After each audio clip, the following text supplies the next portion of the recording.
Well, our second big focus on the show today, more than half of COVID patients discharged from hospital are still experiencing symptoms of breathlessness, fatigue, anxiety, and even depression for 2 to 3 months after their initial infection. This according to the findings of a small UK study. Now, the research led by scientists at Britain's Oxford University looked at the long-term impact of COVID-19 in 58 patients hospitalized with the pandemic disease, and it found that some patients have abnormalities in multiple organs after being infected with coronavirus, and that persistent inflammation caused problems for some months. The study, however, has not been peer-reviewed yet by any other scientists, but it has been published on the Medrevics website. Well, to talk more about this, we're now joined by Dr. Sandeep Budhiraja, Group Medical Director of Max Healthcare, and someone who's had a lot of experience dealing with coronavirus. And Doctor, there's so much we're still learning about this virus, the long-term impact. We've only had it around for just like 9 months now. So this particular study, and this is something that's been talked about before, the long-term impact of coronavirus. This is a very small study, just 58 people who are discharged from hospital. But these are concerns, especially among young people also, that you are facing long-term impacts of coronavirus. Yeah, that's right. So first of all, I'd like to make a comment on this Oxford study. The sample size is too small, 58. Right, but all of us as treating physicians do know about this. With a new term has been coined for this post-COVID state, and it's called long COVID. That means a COVID which gets prolonged into several weeks after so-called recovery. Interestingly, what we have done at Max Healthcare, we have been doing telecalling to a lot of patients who got discharged after a diagnosis of COVID. At least for several weeks after they have gone home.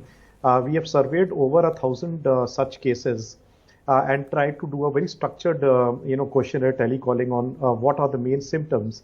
So interestingly, about 45% of the patients do complain of some sort of symptoms, and 55% have been reasonably good and not complain of anything. Now, about 45%, which I said, have had some complaints. Majority have very, very mild or non-specific symptoms like fatigue, tiredness, not being able to do your daily routine very well.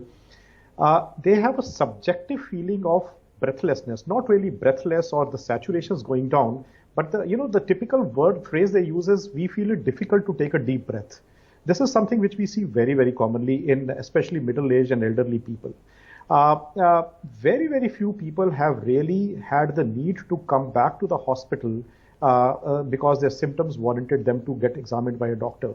What we have seen is people who have had coexisting medical problems. So people who have heart disease, people who have kidney disease, people who have diabetes, which is complicated. Now, those are the patients, people who have pre-existing lung disease, bronchitis, COPD, etc.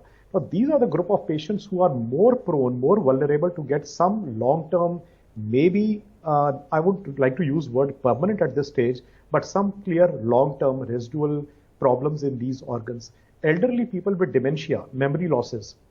These are the people who are complaining of worsening of memory and subtle personality changes. Otherwise, things like depression, anxiety, is very, very common. And anxiety, of course, during the time when a person is down with COVID, but even post-COVID phase, this corona anxiety or anxiety that, do I recover, will I recover, is something which is bothering people, which is more to do with younger population. So these are the things we are seeing. And yet, I think, as you rightly said, it's just about 6 to 9 months in this illness. And every day, medical professionals, we are learning about this new disease. Right. And I know, Doctor, there's so many studies being done everywhere, and even these, small studies with, as we said, just 58 people were tracked in this particular study, and it makes it to the news, and then we, of course, discuss it. But this is something that, as somebody who's had so much experience with COVID, you're saying that, you've seen this as well. You've been in touch with patients who've recovered. Also, about young people, if you could tell us more about that, what have you seen in terms of post-COVID, and what can people do to manage it better? See, fortunately, in younger lot, the severity of disease is not that much, especially you were talking about children earlier. Children are just carriers. They don't have any symptoms. In young adults, generally the disease is mild. The biggest problem we have seen in young adults are the ones who are obese. Obesity is a big problem in this disease, or people who have multiple medical problems. Otherwise, majority of younger people will have a milder disease. And what we have seen is, younger you are, milder disease do you have, the less is the long-term consequences of that illness. So I think that's a good news that people who are young, people who are working in working age group, productive people, so they generally will not have any major impact of the disease once they recover out of it. So you need to maintain your physical health after that, and mental health, which is very important. So what we keep telling people is get back to your normal physical routine, do deep breathing exercises, meditate, relax yourselves. I think these are some very, very important and simple tips which, irrespective of whatever age group you might be, would do you help to sort of reduce the complications.